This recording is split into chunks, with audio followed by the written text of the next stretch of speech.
Hey guys, it's Matt Dillon here. Welcome back to another episode of It's a Jungle Out There. This season, we've had guests visit us here on property to share their stories at ZWF Miami. On the flying reel, we have peeled back the layers to tell stories as they happen and allow more of our guests to appear unedited and as it happens. You might be a little confused what's going on here. Today for the season finale, season 2, episode 10, I've decided to turn the tables on the queen. I'm on the hot seat. She is in the hot seat, and we're going to get to know her on a more deeper and personal level. So let's get into it. Let's do the little introduction, shall we? Our guest today is the host of It's a Jungle Out There television. She's the VP, co-founder, and boss babe of ZWF Miami. She's a woman with a mission. She is uplifting women, she is uplifting men, and she is looking in search of uplifting herself on a greater level. Today, we look forward to getting to the core of who Maria Tabraue was, who she is, and who she is to become. Miss Maria Tabraue, welcome to It's a Jungle Out There. Are you ready? I'm ready. All right. We're going to do things similar. We're going to shake it up in between. So just to get things kicking, because she is known as the Queen of the Jungle, how did you become the queen in your life to date? Let's take us back to childhood and take us from there. Well, since I was a young girl, my father was always played a very important part in my actually growing up. I mean, he was very supported. He would talk to me a lot. He taught me a lot of things. He taught me to be very independent, very powerful. But I had a very since a young age, I had a very You had an itch for more. I felt that was different. I felt that, you know, everything that I could set myself to do, I would do it. And I was stubborn growing up, and I had my character, and I wasn't defiant, but I was very determined. And I think that helped me like maneuver myself as I was growing up. You know, it's like an inner voice inside of you saying, like, you want, listen. What age, like, can you pinpoint a moment, like, when you first maybe heard that voice or that itch that was like, no, this is not enough. Not in an ego, I guess not in an egotistical way, but more in a way of like, I know I can. Well, let me tell you something. When I was in Cuba, I was born in Cuba. So when I was in Cuba, I woke up one day and a young girl, and I kept calling for my mom and I didn't see her. And I was alone in my house, in our home, with my brother. And then I started kind of like crying because I felt like, oh my God, my mom abandoned us, right? So I'm here. I'm not laughing. But instead of crying, what I did was I wanted to get out. And I punched the door, and the door had glass. And I broke the door, and I managed to get out. So it's like opening a door, like, you know. And then I went outside and I went to my grandmother's house, which actually was like 2 homes away from us. And my mom had gone out. She thought that we were sleeping and, you know, secure. My mom went out to have coffee with her mom. And there I show up, and she was like panicking. And I started like, at that point I was like, oh, you left us alone, you know? So I think that was like the beginning of myself, you know, like. Do you remember what age that was? What? My God, I was like 4. I was like 4. She's punching walls at 4. Imagine what's happening now. It was, yeah. That's crazy. So in terms of that arc, that's a significant moment. I think we touched on a moment where it was like, you were surrounded by love. You have a very strong knit family back then. But you also had something innately inside you that was like, I can survive by myself. I will be, you know, that's almost like a leadership moment for you. Even though it was like a child bashing through something, it's like it seems to be more. Yes, as a child, like I said, my father in me, he there was something that about him and I that we had a good communication, and my father like kind of guided me and like kind of supported me, and he made me think actually even more like a man. Like, you know, you move forward, you don't move backwards. You know, if things happen, you learn from him and you move on. This was his mentality. Like, he wanted a daughter that was able to be able to not depend on a man, just depend on herself and be independent and make all her dreams come true. Can you say that one more time? Because ladies, I do believe that self-love and self-worth. Self-love, self-respect, it was going to get you anywhere in life. If you don't love yourself and respect yourself and believe in you, you have to believe in you. If you don't, things won't get accomplished. Before any man comes onto the scene, Yeah, you will they're be the there. You principles, will right? be, yeah, exactly, the How principles in life. interesting. And even as I was growing up and I started working, I remember that at the age of 12, my father wanted to have his own business. My father was an accountant in Cuba, and he came here, and we moved to Spain, and he had to work as a servant in a as you Wow. know in a restaurant, a high-end restaurant, and he learned a lot from it. And then he came here. He had to work in a factory, and he made his way up, and then he wanted to have his own business. Like I think like everybody has a dream, right? So he had a dream. Hmm. We built a factory where like now it's moved to China and different places because of the cost of making the materials. But Of here, course. before then, in the 80s, we had that. I know it's still going. Hold on. It says 20%. It's still going. Let's keep Okay, going until it so stops. so So wait, back in let's the start. Yeah, let's start. Hang on. where do we start? Back in the 80s. Okay, so I'm talking back in the 80s. My father, my mom and my dad decided, okay, now it's time to, my mom used to sew at home and in a factory. I go, instead of giving that money to somebody else, why don't we do it ourselves? So at the age of 12, Entrepreneurship happening yeah, here, guys. at the age of 12, I had to go to the factory where my mom and my dad had their business, and actually, I would work in the factory.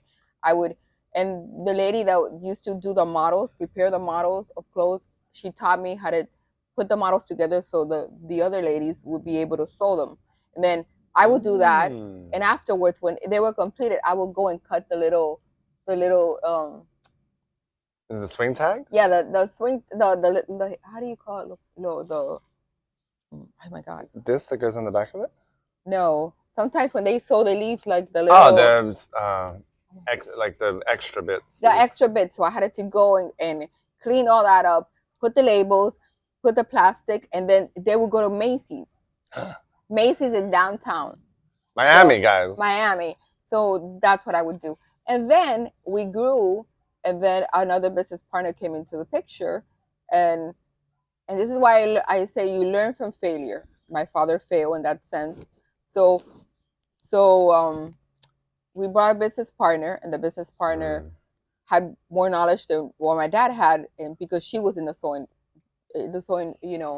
industry for so many years. So she had the connections of selling, because one thing is doing it, but the other thing is distributing and selling. So that's what she had the knowledge. So this lady came in the picture but had a child.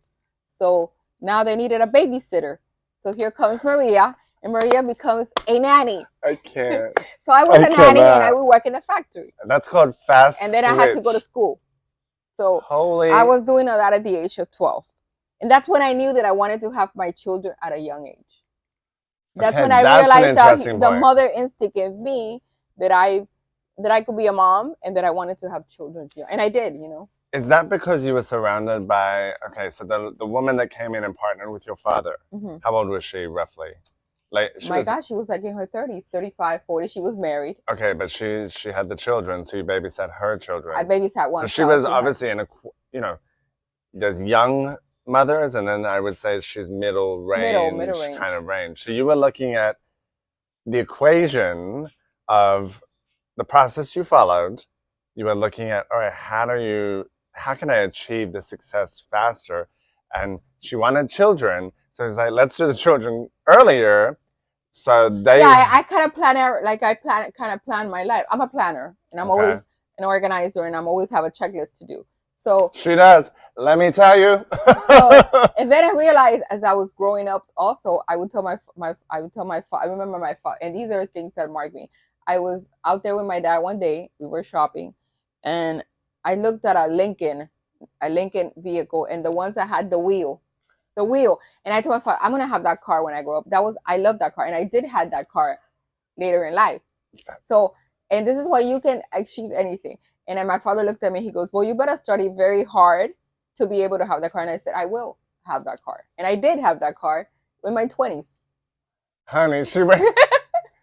So I think to answer the question of how you became the queen in your own life, that it's been an early analysis of like what queen means to you. Queen, I think, in my mind of you, is having your shit together, Yeah. being able to be vocal, not be afraid of a man, the bitchiness sometimes of cattiness of women, but also being like, I can pick myself back up off the ground if I'm fall over and you make a mistake. So it's like, I think the Queen of Maria for me personally is that you're willing to say yes to things. You're willing to try things. You have to try things, because if you try them and you fail them, then you know. But if you don't try them and you don't fail it, then you're keeping, those fears are keeping you from doing that. And you're not gonna learn. That gap between those fears can get bigger Yes. and bigger, and then the yes, and dreams just and die. you can develop anxiety, depression, fear of society, fear of being out there and taking a chance, a risk. And that's what it's all life. That's part of your growing. It's like you have a rock and you have to, we're all diamonds, but we have to polish them to get to where we want, so then we can shine to you and to the world. I like that a lot. If I asked you to define what queen actually means, just as a definition, what does queen mean? Because I don't think it means like oh, princess crown, No, all the of that. queen What's is queen? being able to have control of yourself, your independence, your self-worth, your love, and to make things happen. And when you go back in age, because at some point we're going to grow old, and we're not going to be I don't know when that is. You're going to be able to sit back and laugh about life and say, I did that, I've been here. And those pictures, those memories in your mind, you will have them. That's the only thing that you're going to take with you. Not the house, not the car, not the jewelry, not the husband, not the kids. They're all going to move on, have their life, but then you did all of that. That's what you're going to have to take with you. I like that perspective of what queen means to you. And I think just for anybody that's watching that may know her, that may know me, that may have opinions of any kinds, that the term queen, when we attached it to you, was not attached in the reference point of like putting a crown on and being like, I'm the big boss around town. The term queen was always a reference to Maria's desire for knowledge, of sharing that knowledge, and of being unafraid to just give it a fucking try. Oh no. That is like, that to me is why you are a queen. I just wanted to put that on film. Thank you. Because I think that's important, because generally in the world, people have opinions. Just to reference, when we named her queen, it was because of the insides of what she is, the guts and the glory of it, not so much the not the Queen of England kind of thing. No, that's all cute and dandy, but I mean, you're not. The crown is not going to take you anywhere in life. It's just going to be sitting there, So, but your independence, your self-worth, your love for yourself and respect, that's what's going to get you in different doors in life. The doors are going to open and it's going to take you, and you have to follow your instincts to get you there and try it. I mean, I love fashion. I love to go out.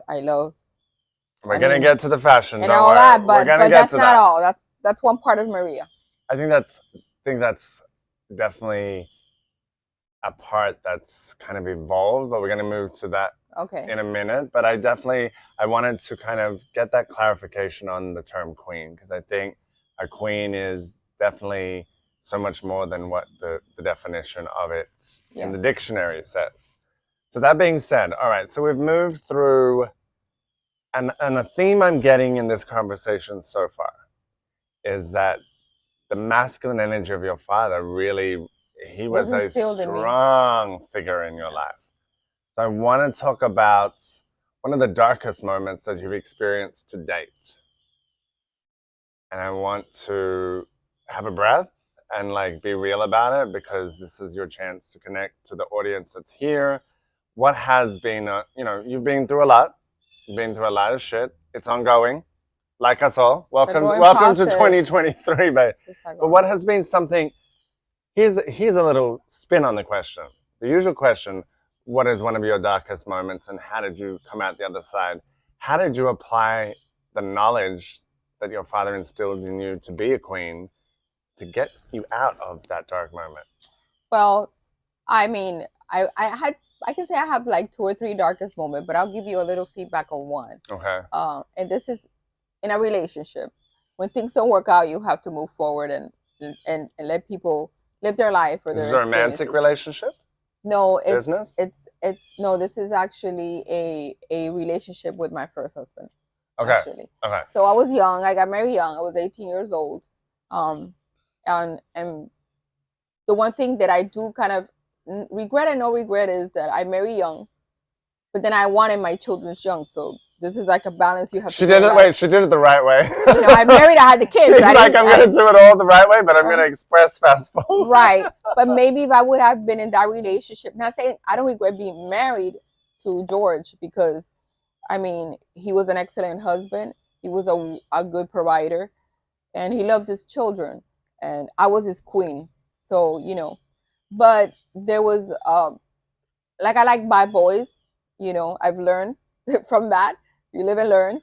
But I always say that I wanted a partner that had lived life, and exactly I married two of them that lived life to the fullest. Were they living life to the fullest during the marriage? I guess To the marriage. But yeah. this one, the first one, was lived his life. He was young. He was a good looking guy. Well put, and he had his career, but he did things that were not the right way to do it, or inappropriate, or kind of not legal. So you live and learn. So basically, and he flirted. He was young. He had women. And he just had to smile. He was a very social bee, I would say, and he knew it. And he knew it. And he drove a nice car. He had money.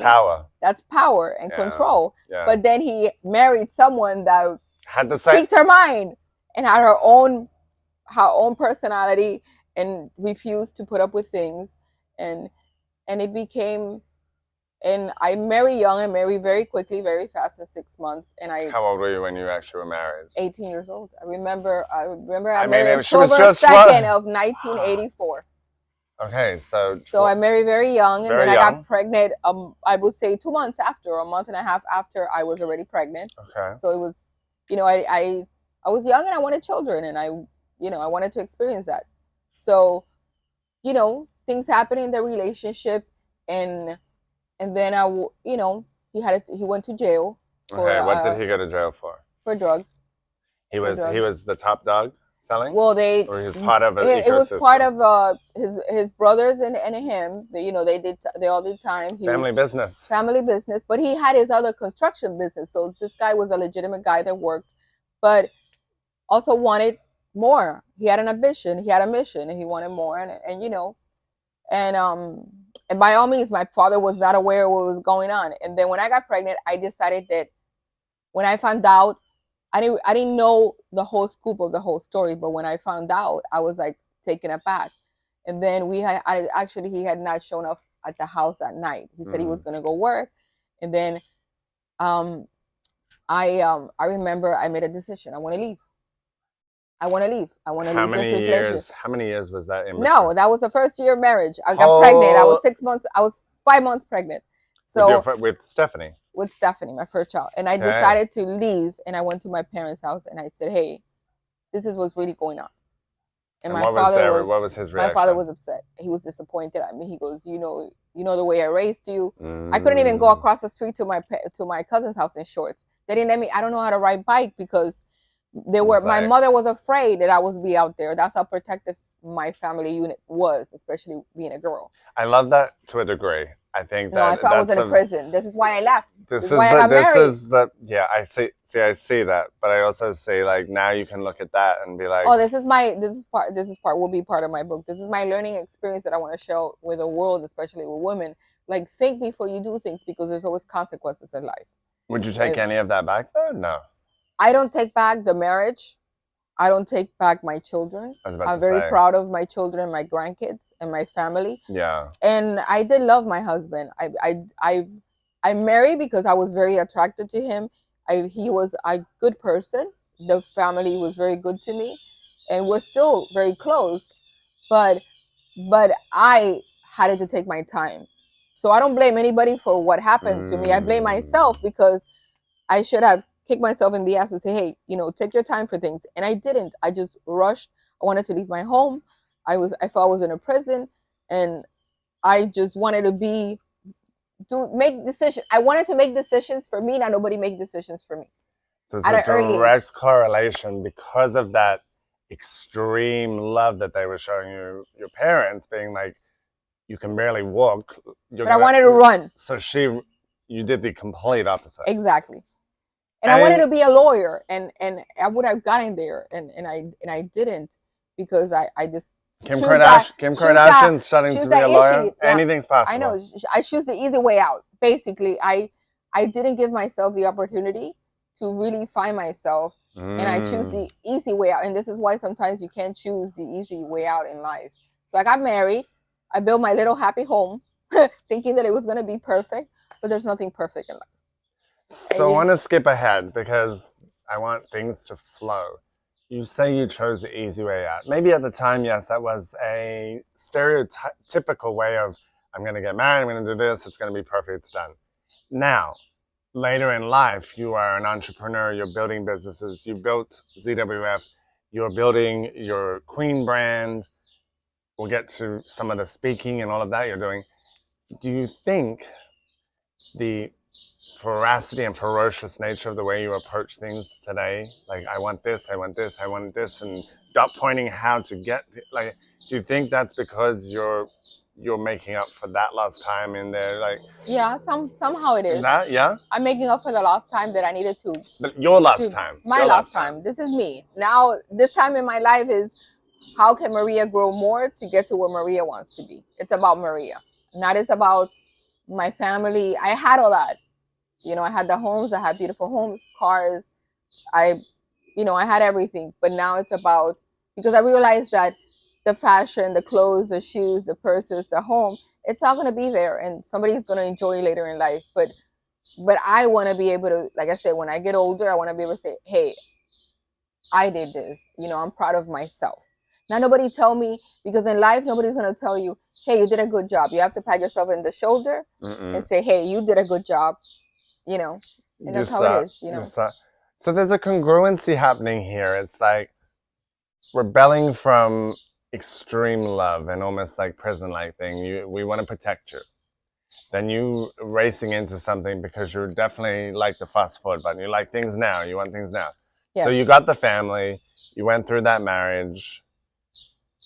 And now we're looking at somebody that's like multi-leveled entrepreneurial, that has completely like almost making up for that last time, but also like having all of that story that you've been through allows a bit more clarity and analysis of how to get there. Yes. So you now have, where people in life feel like there's no formula for life, there isn't, but there is lessons in the mistakes. And I think you've learned through that first marriage. The one good thing, obviously, you brought your family out. You had your family out of that. And you do, yes. You have that relationship with their father. But I think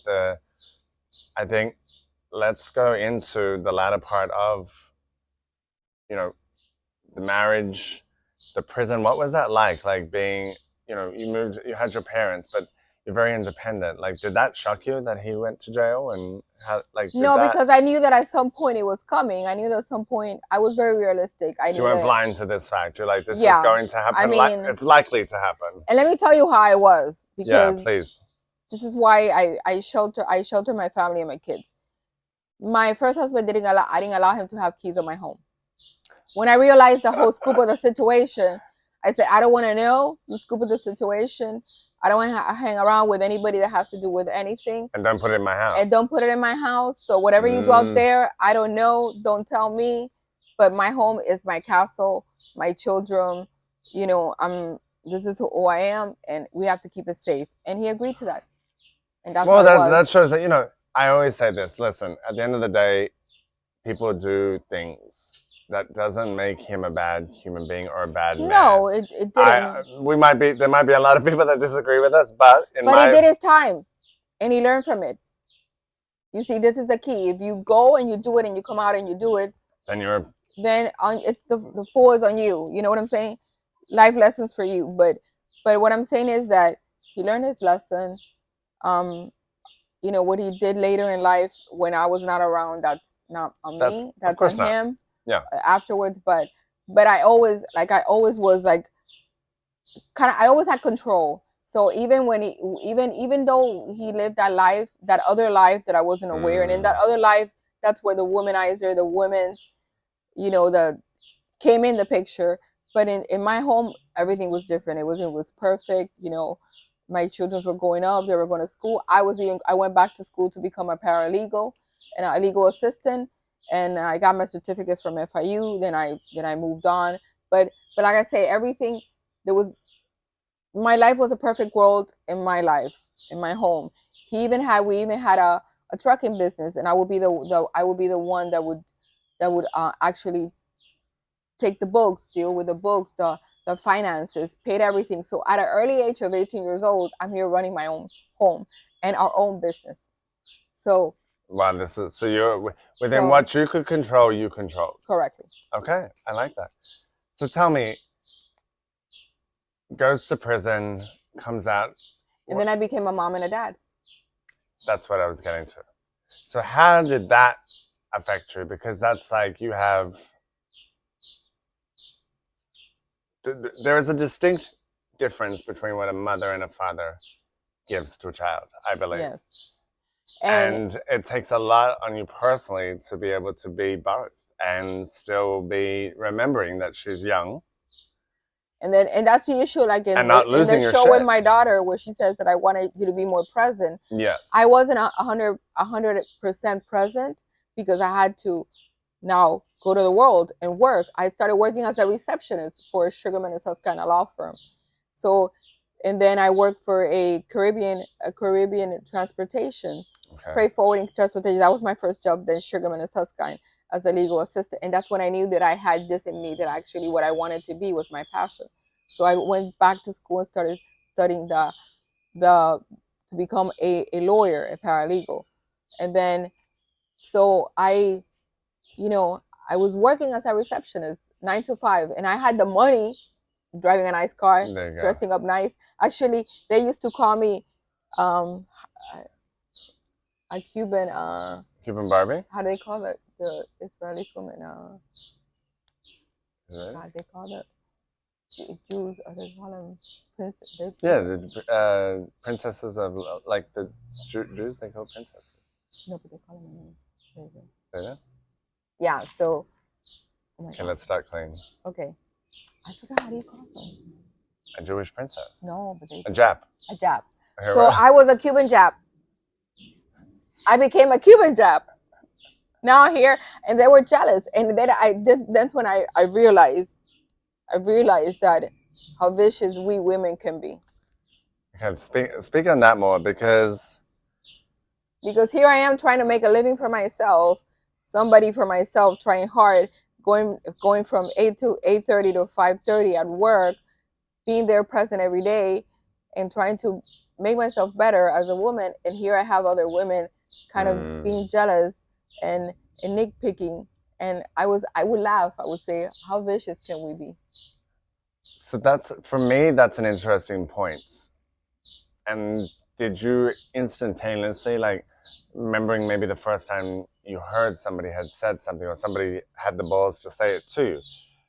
No, were you able to just brush it off? She actually instantly came to me and she goes, I don't understand, why are you working 8:30 to 5:30 when you have all this jewelry and all these clothes and this nice car? And I go, and?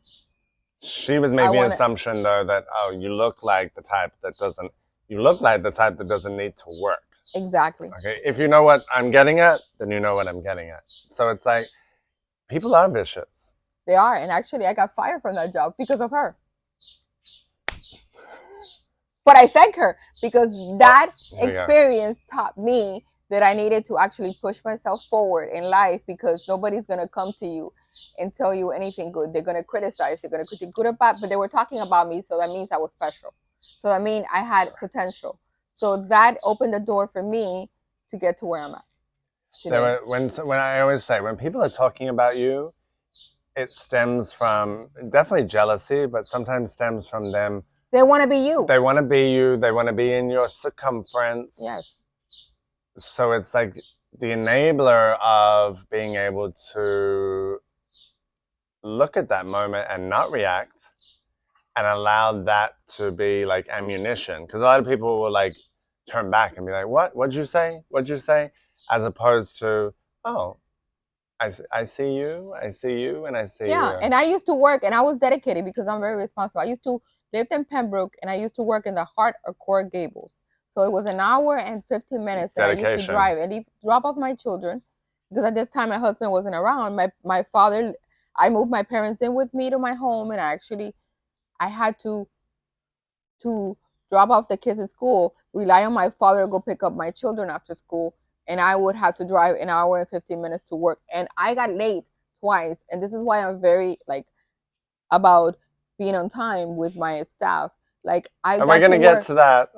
Okay, I got to work one day 5 minutes late, and the owner, Sugarman, was in the office, and he says, "Why you're not here at 8:30? Why you're here at 8:35?"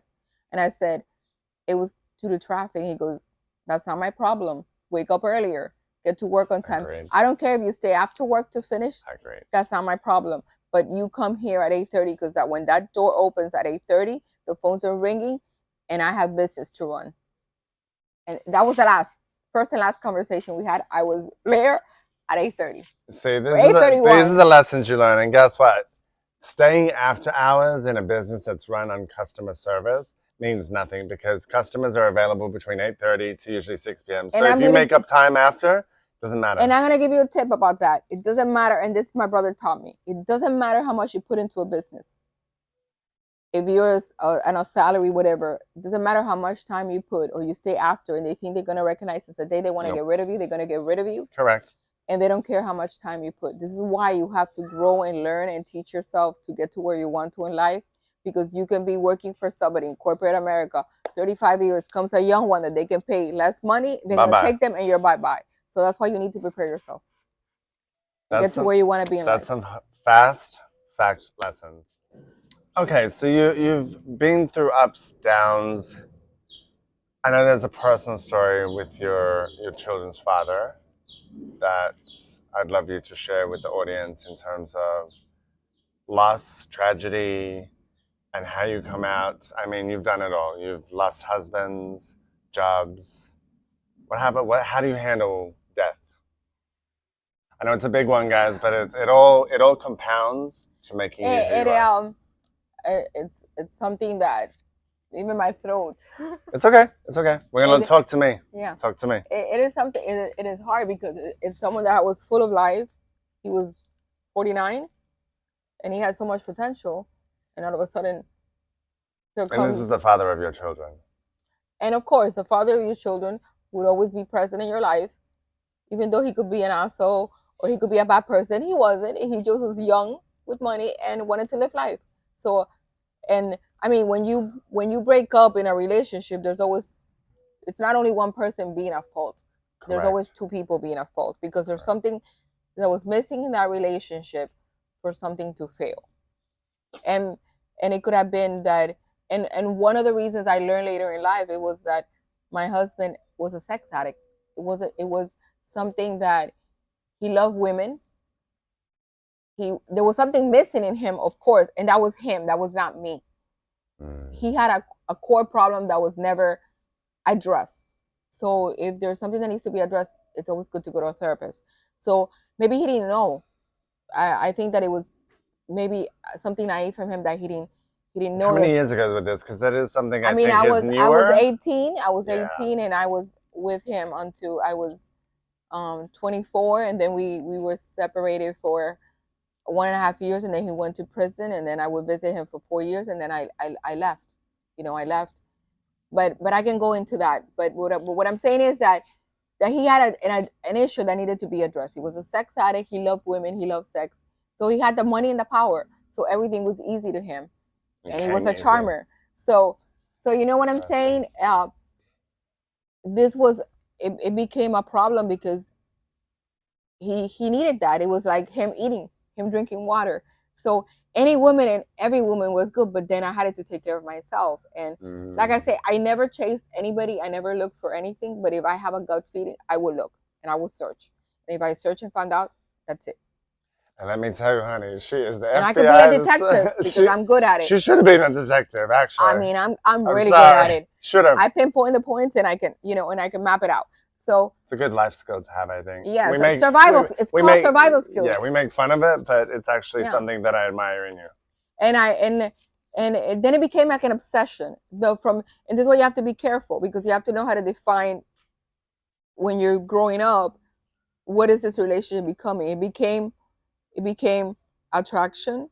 It became something that I wanted. Then it became, I'm actually living this life now. But how much do I want to put up with the life that I'm living? Was I completely happy? No. But were you completely happy? No. No, So I wasn't. Unhappy and happy? I know I wasn't, because I still had things to accomplish for myself and I didn't. So yes.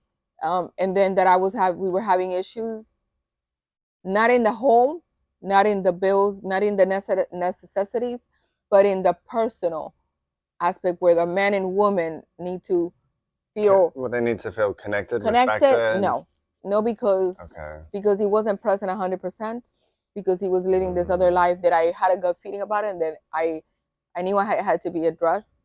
So, and I didn't want to get sick, him having affairs with other women or having relationships from one day to the other. I mean, like, come on, I'm young. So then this became a problem for me. And then it became an obsession for me. Like a job. This fucker, I have to find, I'm sorry, but like, I know that he's doing this. I gotta get to it. So it became this obsession, and I did. But that obsession caused me to go to jail. What happened? That obsession, I knew in my gut feeling, and I knew that he was doing something that wasn't right. So I started pinpointing. I remember I went to my friend at the DMV, and I was able to pull the tag of the vehicle that I caught him in. And then I realized that he had actually had an accident into that, and he had taken it to the body shop that I would go to, my friends. So I was able to pinpoint everything, where I found out where the person lived. And there I went. And there I started looking. And then one night I went out and I went back, and I know he's there. And I told my friend, I know he's there. And then I went back and I got a crowbar from my house, and I was going to go into that house. I was going to act, and there's consequences. I paid the consequences. I went in there and I looked in the window and I saw him sleeping, and he was naked, and the woman was naked. And it was like a switch. It was like a switch, and I snapped. And I hit the window, and he came out, and I hit him, and he cut himself in the head. I broke his head, and he got cut with a window. Bottom line is, the girl called the cops. I was going to drop him off in the police station, in the hospital. And at the time that I was doing that, she had called the cops. The cops showed up. So now here I am, vandalizing someone's home. So I was accused of assault and battery. I'm here now, sitting arrested in jail. Okay. And I had to wait 72 hours. They had to hire an attorney. My husband had to hire an attorney at the time.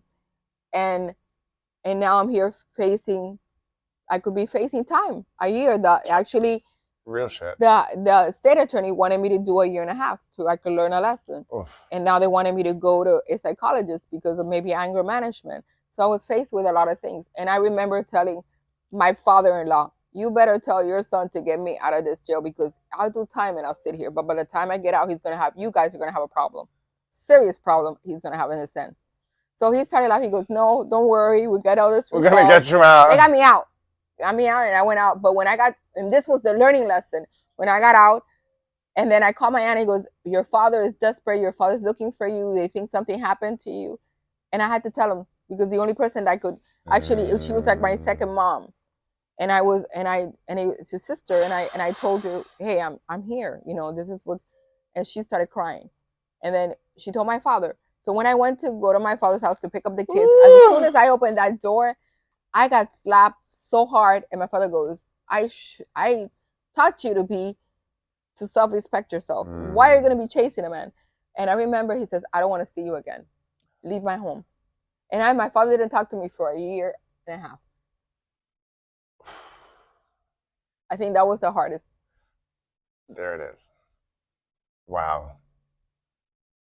Hey. Okay. It's okay. What was the connective bit there that got you guys back talking, though? Was it the children? Let's look to the happier moment when you guys came back together. I'm sure there's a bajillion lessons in between that year of hardness and what have you, but I think that is her darkest moment, knowing how connected you are to. I think because I felt I let my father down, and I let myself down. I don't think you let him down. I think you let yourself down, and as a byproduct, that was that. You let yourself down, and you knew that all along. I let myself. But he gave you the I let greatest myself lesson. carry myself because of an emotion and an obsession to prove myself correct, and that's where you need to like really sit down and realize and step back and become an adult and say, hey, this is not. You have to let it go. You know, there's a point in time where you have to let things go for you to stay, for you to have sanity and stay healthy and not do and not act of an Act on emotion everything. because Yeah. that emotion I could have killed anybody out of because I snapped. I could have killed him. I could have killed her. I could have done severe things even to myself. So Across the that was board. a learning lesson. So when my father did that to me, it was like a reality check for me, and It's like it's like the biggest Band-Aid being ripped off. and then I said, I promised myself never again. The moment that anybody takes me there, they gotta go. They gotta go. And I did. And actually when I was there, I was in 3 different stations, I remember. Starting from the one in Homestead to going to You got a tour of the to Doral, then going to the women's detention center, and I was traveling. And then and the reality was when they gave me that number. When I went in there and they gave me that number and you're going up. And when I went up and I went there, be real. And it was real. And I was dressed in a beautiful suit, Oof. all in white and beige, but full of blood. So imagine it wasn't a good look. Me going in, just single white female right here, female, Hispanic, but the good thing is that they saw another side of me. They saw this woman that shouldn't be there. And I remember, and that's when that was also a learning lesson for me. The director of the women detention center pulled me out, and he goes to me, "What are you doing here? I mean, you have traveled all over the women's detention center. Your story. I mean, why are you here? You don't deserve to be here." I go, "You taught him a lesson, and if a lot of people were like you, these things wouldn't happen. But there's a system where there's laws, and you have to abide by them." Correct. He goes to me, "I want to talk to you." He told me, "You don't belong here. You need to control those emotions because it could get you very. You can either be a leader or you can either lose yourself in here." And that was a learning lesson for me. Wow. That is the learning lesson. And I said, and that's when it hit me. And he says, why the F I'm here? Why? You didn't. What got me here?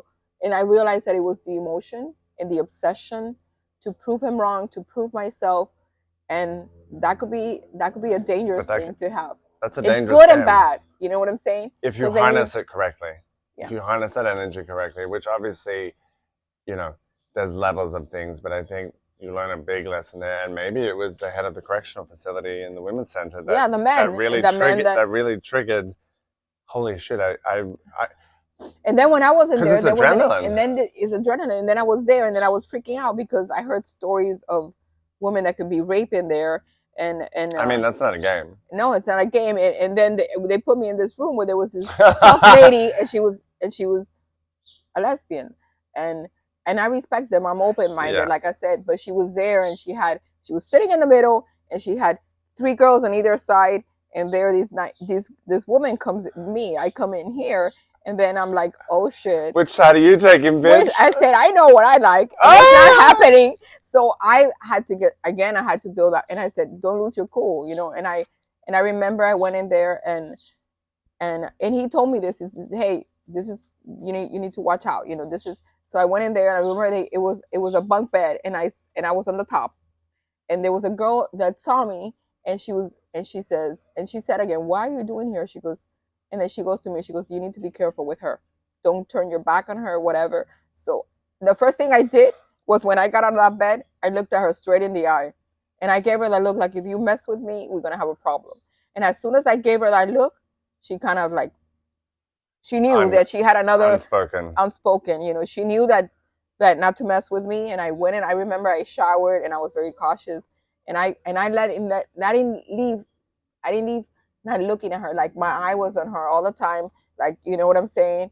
And we were at peace. I remember the next day they took me in. I went back and I had to go present myself in front of a judge. And I mean, the whole process. So let me tell you something. It's not a pretty sight being with a lot of people there that are not well, people that have done worse stuff, criminals, you know. Huge And I things. said, I don't belong here. This is not me. But I guess it was my story. It was part of my process in life to teach me a lesson. You know, this is how I take it. It taught me a lesson. Hope, thank God that I didn't have to do time. Thank God that I Didn't hurt anybody. didn't hurt anybody. Yeah, but didn't hurt imagine if yourself. things would have turned around. I would have been doing. And then my kids were, you know, and then I thought of my kids. I go, I've messed everything up, and now here are my kids, you know. So I mean, I had to grow up very quickly, very fast. Listen, I think to summarize that, that is when you say like a 1 to 10 learning lesson, that's a 10 plus. That's a big one. Yeah, this is. But in saying that, you can't change the past. And knowing you, you've always been somebody that has lived and owned their shit. I think the woman you've become now in terms of grace, understanding, harnessing that tougher energy stems a lot from that story. Yeah, I think that story. Which I think not many people know. This is gonna be a. That story was like a tattoo in your life. It's just an invisible one. It's an invisible tattoo, but it's there. And it's a learning Holy lesson. Shit. And thank God that I don't, you know, that wasn't on my record and everything. But it's a huge tattoo. It's a huge stigma. You know that it happened. It could happen to anybody, and it happened. Of course to me. It could. And you can't let. And I see women that have and people that do crimes of passion because you snap and you lose it. Because passion is driven by your gut, your heart, and sometimes the emotion takes the best of you. Takes the best. What are you gonna do? What are you gonna do? And it took the best of me. It did. But you took it back. But I took it back. I had control. And you never did that again. Oh no, never. I made sure that would never happen, and I promised myself that if I would be in any kind of relationship, and I wouldn't even sit and wait. We're done. That's it. That's it. And I think that applies to, you know, the entrepreneurialism of yourself, the concept of, you know, let's progress it forward. We're kind of just the conversation's flowing, so let's take it from there and look at, you know, everybody knows the story of how ZWF was started. So everybody knows that. So we don't need to go into heavy detail there on that. What we can say is that you and your now partner, Maria Tabraue, have started a staple in South Florida that has extended for, you know, decades and will continue to do so. But from those lessons that you learned in terms of the business side of building this together, did it come easy for you and Mario to kind of find your roles in building what we see here now? Or was it like trial and error and be like, well, he's the animal guy, I'm the creative and business acumen, or was it kind of like? Well, when we both met, we met through his brother, which was I mean, he was a good friend of mine, very good friend of mine. I had known him 9 years prior. Was it a blind date? Was it a blind date? With Mario, no, because I had met Mario prior, when I was in my 20s.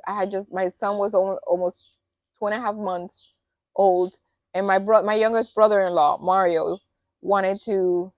In the 80s, you needed a license to have a jaguar, or a leopard, or any kind of animal in your house. That was the end thing. People had exotics in their homes, especially people in another line of business love to show off.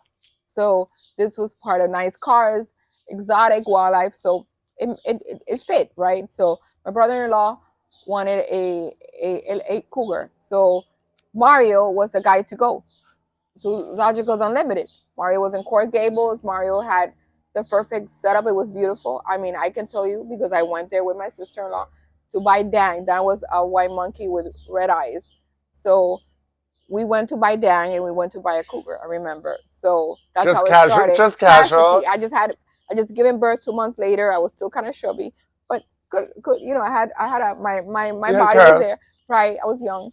So I remember I went in and he came in and he showed us the whole office, and then he liked to just show off his office, and then he went to the back and he had a great setup, and then we were looking at hyenas, we were looking at different animals, and there was Dang and there was the cougar, and then I kept seeing him looking at me, and immediately there was something eccentric about him, and then and that's it. Why we met, we took the animals and I left, and then my sister-in-law wanted to go back because she bought a female mate for the for the monkeys, so she had to go back, and she asked me, and I said, no, I'm not going. Why?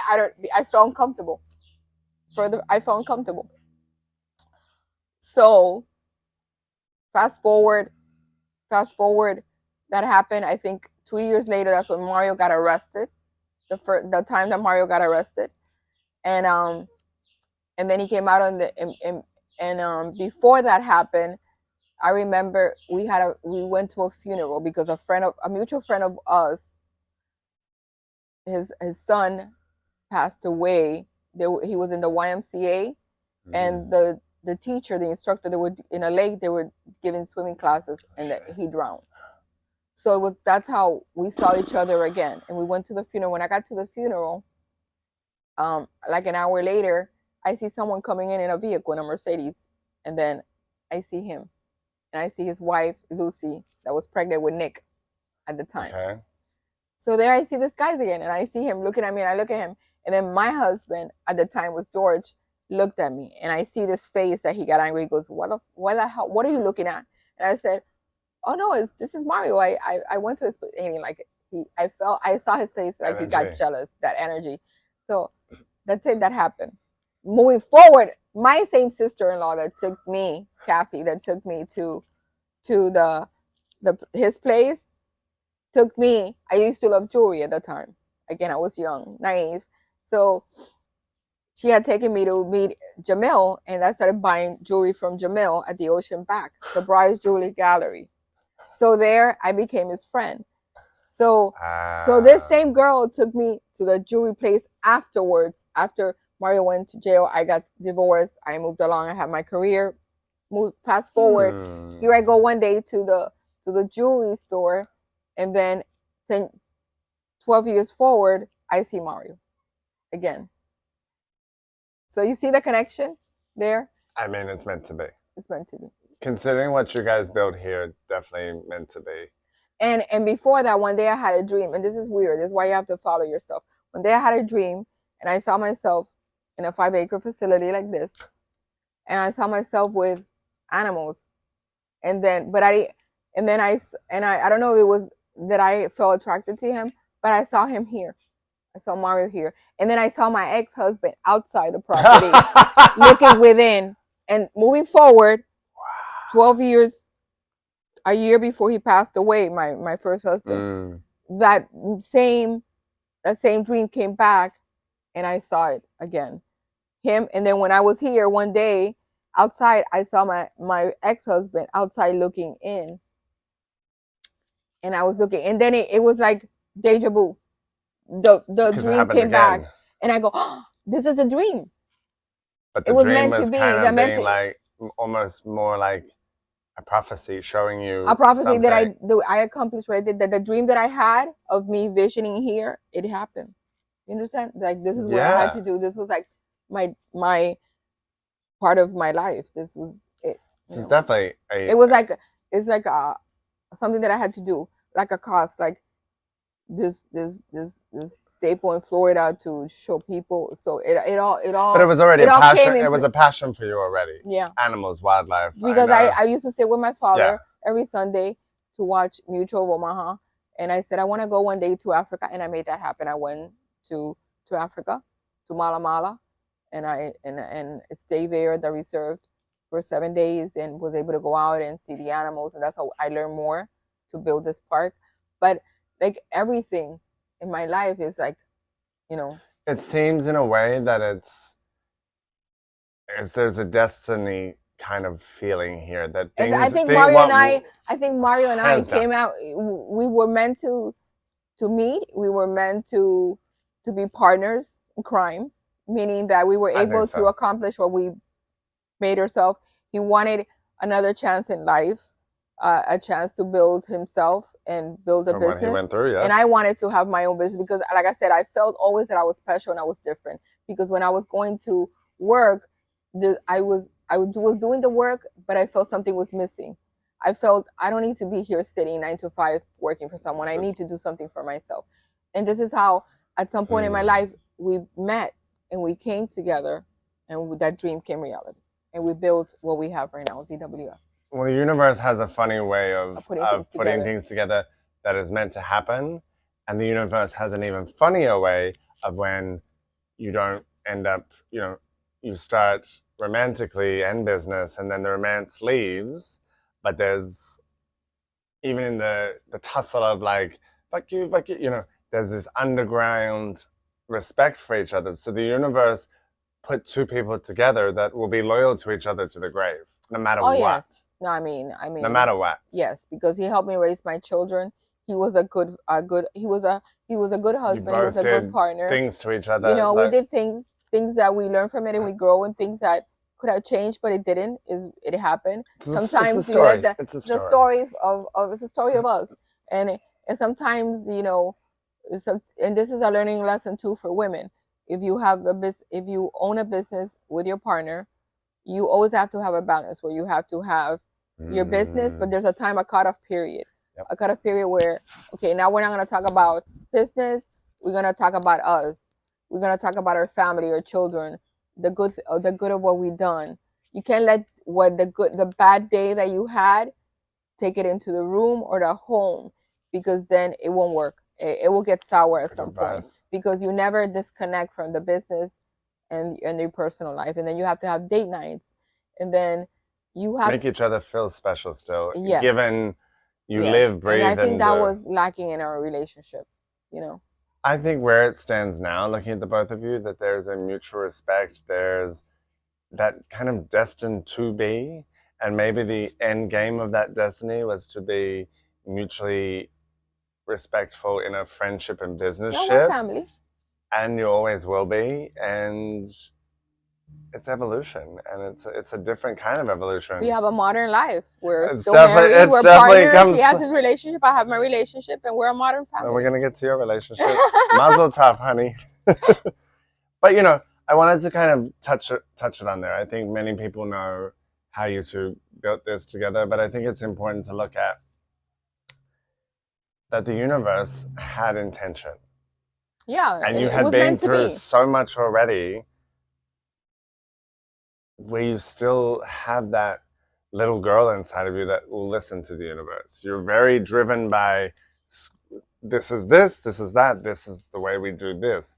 But you still retain, and I think it's one of your best qualities, the love of spontaneity, the love of like, oh, let me just throw myself in here and maybe something good will happen, and maybe it won't. Because I think the day you lose that is where you become like, it's just run of the mill. And that's good, and it's bad sometimes because balance. Because a man that has control and a man with power, when they feel they lose control of their partner, then it becomes a problem, and I'm a problem.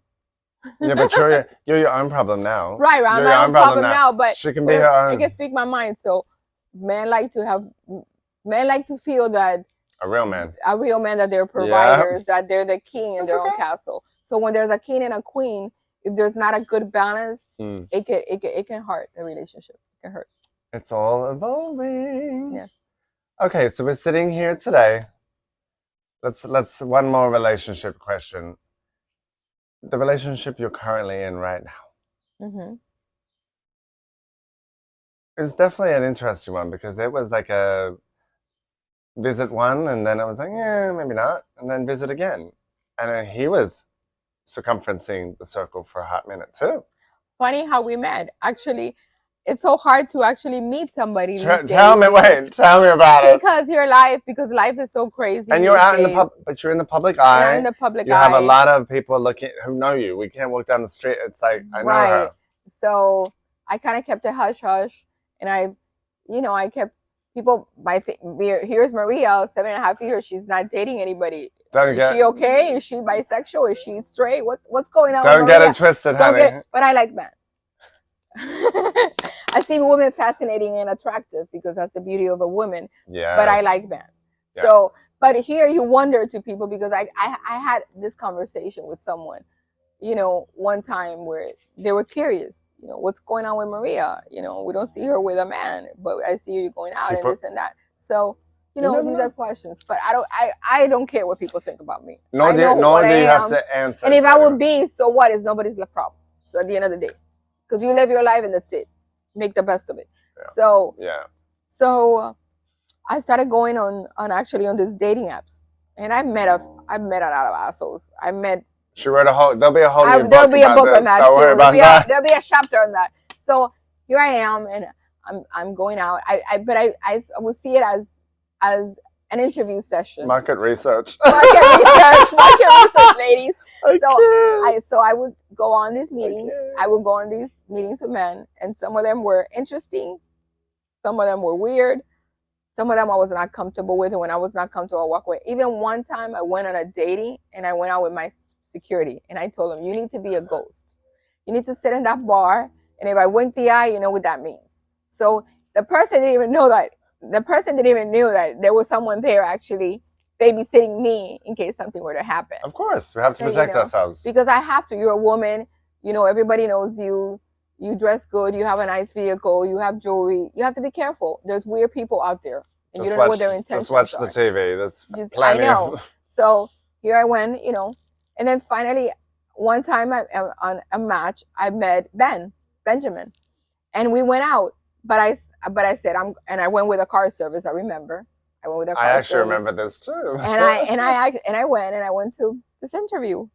But when I went there, I was taken aback by him, because he told me, I'm actually finishing a restaurant that is a friend of mine's, and then they're doing, for this other friend, they're doing the wife's birthday party, and you can go and see the restaurant. You can see my work. You can see. And then we'll sit with my friend. So I saw that, okay, so I feel safe, but I'm still going to be careful. I'm still going to go with the driver. I'm not comfortable. I'm leaving. I'll do it like Cinderella. I'll be here an hour and then I leave. Gotta go. Yeah. So, and that's how I will move, So I went, but I was taken aback because when I saw him, his demeanor was very humble, was a normal guy, But at that moment, I wasn't looking for that kind of humble guy. I was looking for a guy with power, the bad guy, or looking for something. I always wanted someone that would protect me, in my back end of my mind. So I'm here like kind of feeling this guy out. He got you thinking now. He got me thinking instantly. A little bit. But then when I was taken aback, when I get there, there's 40 people there of his friends in a restaurant, and they were all Jewish. So how do I communicate? Even though they speak, but they're comfortable in their own nature, and they're speaking that language which I'm not aware. But I was comfortable enough, and this is why he told me, he goes, you felt so comfortable. They were sitting, and there was people not talking in English, and you felt like you were okay. Yeah. You had control. You didn't feel like out of place. So, and then I saw, and apart from that, I felt comfortable because here I said, okay, he doesn't have malicious intent. Definitely not. Because this is how men are. Men are hunters. So men are, the first moment they like you, they're going to touch you, they're going to feel you, they're going to see how far you can go, because they think they're going to take you to bed the same day. So this guy wasn't looking for that. They were not looking. This guy was not looking for that. But then again, I already had paid the service, and it was a lot of money. So Maria had to leave within 2 hours, because I paid the service. So I said, hey, I got to go, and I kind of lie a little bit. I said, I got to go because I have a trip that I have to take the next day. Which I do had a trip, but it was the following day, not the next day. But I didn't want it to say I gotta go, because actually I paid for the service for 2 hours, you know what I mean? So I left. And then I was like, and then I did my analysis, and I go, he's a nice guy. I can go out with him again, and I can see myself seeing him. But do I really want that now? Where I still was trying to find out about Maria. Maria was like a bird in a cage for 15.5 years married. That's it. And I needed to explore myself and find myself again and start from scratch. So it was 4 years into me being alone. 4 and a half or 5 years of me being alone, but I still wasn't ready for a relationship. So I kind of dish out of that. I would call him every 2 or 3 months, so we would communicate, but we did that second initial meeting until a year and 2 months later. And that's the when I went into Bumble, because my daughter goes, you need to find yourself a Jewish man. They're good men. So I said, and I started laughing. And I kept thinking of him because I kept going back and talking. So I put myself in Bumble. I put myself, ladies, in Bumble. And 8 minutes after I put myself, because of my daughter, because I always listen to my daughter as a good friend. The voice, you know, that she can see what I sometimes cannot see. She definitely is. So she says, you need to put yourself in Bumble. And I actually put myself in Bumble. It was on a Sunday. I was driving back out to my mother's house. I did the whole profile, put pictures. 8 minutes later, I got a phone call, and it was Ben. And he goes, hey, how are you? And then and then he goes, you're looking so good. And I said, you saw me on Bumble. He goes, yes, I did. He goes, this time you're not leaving. This time we're going on a serious date. And that's how it started. A week after, we went on our second initial date. And then from there, you know, we're it's here been now. 10 months. That's crazy. It's going to be 10 months now. And that's, again, a great testament to your connection to the universe, I believe. Yes. Because it's very strange. Like, there's this time, there's this period. I was here during that time. I remember, like, there was a distinct moment where you're good solo. If you get something, you get something, no problems. But there was a distinct turn at one point where I'm like, oh no, this is like homework for her. It's like homework. She's like, I'm doing this, and in and that, and in and out. Not in a sexual way. She is literally there being like, all right, tonight's specimen A, tonight's... But it was like, she told me, and this is a great example. You're not going to get what you want if you're not willing to put yourself out there. Yeah. And then the universe plays her wicked games and her good games, and you pop on Bumble 8 minutes later. A year and change, a year and 3 months? Yes, a year and 2 months and a half, actually. And like I said, it's not a perfect relationship. I mean... But it's evolving. It's fresh. But it's evolving. He lets me be who I am. That I can attest to. He gets me, and he gives me the space. And he knows me, and he is a very smart man in the sense that he knows if I'm having a bad day. He even knows by the look in my face. And he knows, like, okay, I need to leave her the hell alone before I get eaten alive. Well, he also knows if he ever sees you with a crowbar, run, bitch, yeah, run. He knows. And he knows the story because I was very honest with him, and I was very straightforward. Because I told him, like I told Mario when I went out with him, the second date, when I went out with Mario, says there's 3 things I don't accept in a man: a womanizer, one that hits a woman, and one that is an alcoholic. And that's it. You have to put your boundaries from the very beginning of your expectations of someone and what you want. And the moment those expectations, that legitimate Bible that you put out there, it starts to go like this. It starts to shake you, and it's not right. You gotta go. You gotta let that person be free and be their own person, and you be your own person. For both of you, absolutely. Both of you, for sanity, for healthy. Because I know. Because she was pushed to the brink of it. Yes. All right, guys. Well, we've only got 10 minutes left in this episode, and I am officially blown away by a lot of things. That's all I'm gonna say. So, in a good way, she's always been an inspiration to me, and you know that. And it's been an honor to sit here and flip the tables on you, because sometimes you have to flip the tables on her, and it gives you a better perspective and view of yourself and where you want to be. Of all of us, there's changes coming. Tell your story. Actually, you're looking at, So you've told your story. We're here on a career sense for yourself, for the zoo, and even for the podcast. Where are we moving to next? This is the end of season 2. Where do you want to see this podcast go? Oh my God, I want to see this podcast grow, where this could be like a media channel where people can see and people can learn and look at the life stories of individuals, men or women, and their experiences and where they've gotten to where they got in, and the learning lessons in life, I mean, and growing and learning and growing and being successful people. Because, I mean, everybody has a story to tell. They sure and you can damn make do. it, and then that story you can turn it into something positive. Anything you can turn into something positive. They sure do. Yeah. So I think we're definitely on our way with that. I think everybody that we've had on is amazing. So if we continue that, are we going to see some more like one-on-ones with you? Just, you know, maybe tips of the day, things where yes, we, yes. yeah. So it's going I to get a wanted little to bit more personal with you, just to camera. talking to the people out there, Yeah. communicating with them, and like I said, it will be tips of the days. It will be learning lessons. It's going to be anything more and stories everything. like we've heard today. Yes. So I think there's, you know, there's definitely, from me as a producer, we're going to get a lot more And variety and spice in what we're doing. And the reason I'm doing this is because if you're a woman and you've gone through experiences in life and you want to be the queen in your own jungle, What about queens? you know, queens in your own jungle, you have to face those fears, and you cannot be someone's shadow. And that's what I refuse. I refuse to be someone's shadow. I want to be known for Maria Tabraue, Maria whatever, but I want to be known. I want to be able to tell my story and teach people, and not nobody's shadow. Yeah, I refuse. I agree with that. I agree with that.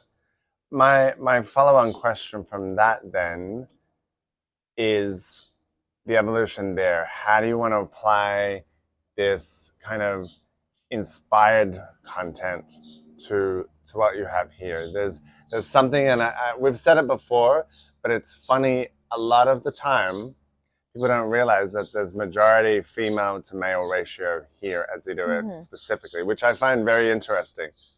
It fluctuates. It fluctuates, but we always had We have a for the past many years, past 7 years, there's been a lot of dominant of women running along with us the park. I would say a higher percentage at some points. In booking office, correct. In tour guides, in animal care. Yeah. It's been more women for whatever the reason is. Like they're more inclined to be attracted to the line of work that we're doing. I feel like women have a bigger heart. So honestly, the masculine thing is like when you're dealing with animals, I think me as a gay person having the heart builds that connection with Mbani. So for women, I think it's not that shocking. People are like, there's girls at the zoo? Yes. I was like, no, there's women at the zoo, not girls, women. Yeah, young women, yeah. So I know that you're going to be implementing some, you know, in-house training programs to, you know, not only take them through how we train here at ZWF, but to train them in like, you know, an overall aesthetic of life for women. Yes, I would like to have a wellness, once I have the things that I want to set up in my moving forward, my goals that I have in life for myself, I want to be able to implement it here where I can have classes and maybe wellness, and that people will come here to actually listen to stories, listen to my stories, and actually have the girls and women that are working here actually learn and sit and see, you know, because it's good to have I would say a mentor. A mentor. Yeah. And I would like to be that. I mean, I think you are that. You know, you're a tough cookie on the exterior, but the more you share, it connects you as to why you are so strong-willed. Yes. People will always have their opinions, ladies and gentlemen, but you've got to peel. You cannot make people happy, you know. We're not in this business and you're not here to like everybody. Some might like you, some might don't. Some might criticize, but they're talking about you always. Say la vie, honey. That is what life is about. But I think basically you're taking the lessons of the past, the lessons of building what is now a staple, not just in South Florida, I think on a global scale. I mean, the press you've done, the magazines you've done, you know, what I see for you in the next range is being able to utilize this next chapter and all the initiatives that we're going to embark on. And there's a whole new cover stories to be told. It's not so much about, I'm putting this on print so she can call me and be like, remember when you said this on camera? I know, right? I put it here. We've done the Queen of the Jungle. That is still the brand, but the brand is the branches underneath it now. Right. I think the inspired conversations, using this as a mecca and a hub for conversation, because it does naturally lay itself into that, is going to be important. And, you know, you're going to put yourself on magazine covers, Oprah. Yes. And I always admire Oprah. Well, she was role model. And someone told me one day, oh, what, Oprah? And I just laughed. Why not? And why not? Why not? I think that's a nice way to end this. A Cuban Oprah. Just the two words. Why not? One. Why not? Yeah. in life, guys. You know what? My dream is to ever have a conversation with that woman. I went to see her actually. Went to one of her shows. Why here in not? Miami. Anything is possible. Anything is possible. The people that have come through here, you never know. Exactly. Yeah. You never know. You never know. So we've got a whole rebrand coming with more personal content here for everybody watching on the channel and listening across the podcast. We've got, a wellness building here. And I would love to do actually here. I would love to have a summer camp. That would be my idea. I'm working on that. It's yes a big project, but it's a summer. I want to have a summer camp where kids can come here and enjoy. I love that idea. And then third, a book. The book. Oh yes, my book has to be told. You thought that one story was juicy? There's 3 things in life, and one of them is a book you have to write, and that's always been my dream. Write about an autobiography and my experiences, and then be able to have built in my own online classes to show, and then be able to be a spokesperson where I can go to different places and speak to women, and that's where I'm heading. That's what I want, because I don't want to be that shadow. I think that everybody has a story and it should be spoken, and you need to learn from it. But you learn as a group, we learn as a group, and we kind of. I want to be a mentor for people, even young adults or women of any age. But I also want to hear their stories, because with their stories we learn and we grow. It's a collective. And we share. Nothing communicate to the world. I really love that. So this is now 20 episodes we've done, and it's been an evolution of this channel will migrate into a conversational platform. Same that we've been doing, but also conversations that can happen with you direct to camera. I met this person. This is a thought that I had, a thought of the day.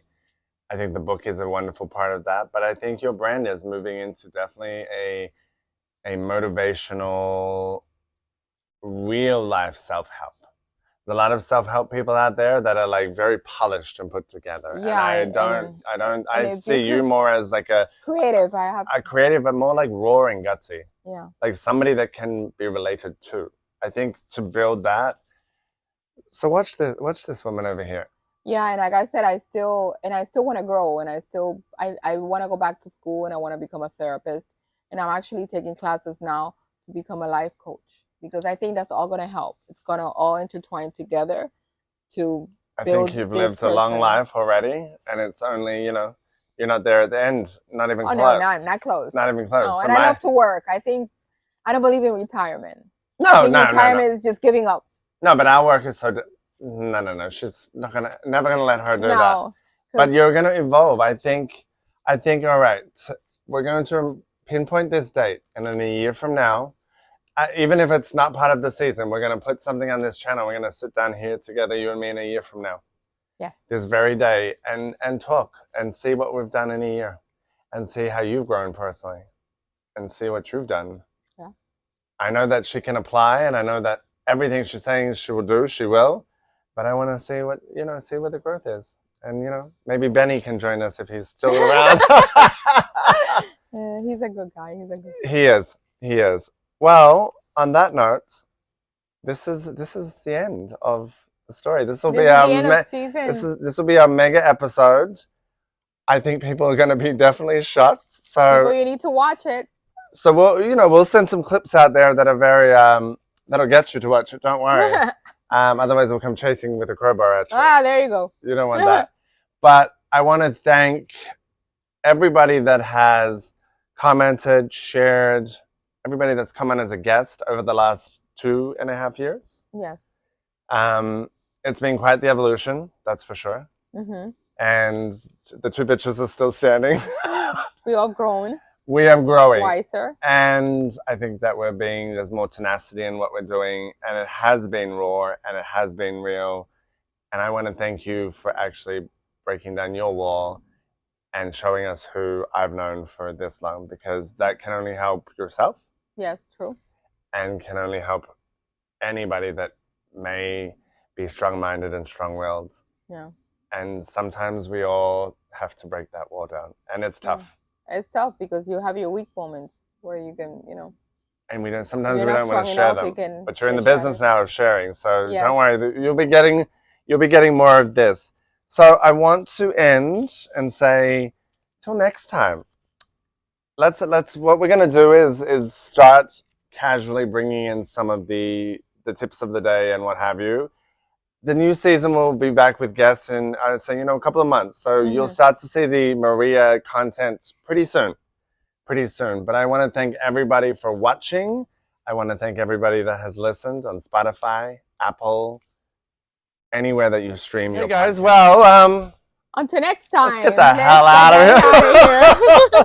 Let's go, baby. Woo! Stream this and new episodes wherever you listen to your favorite podcast.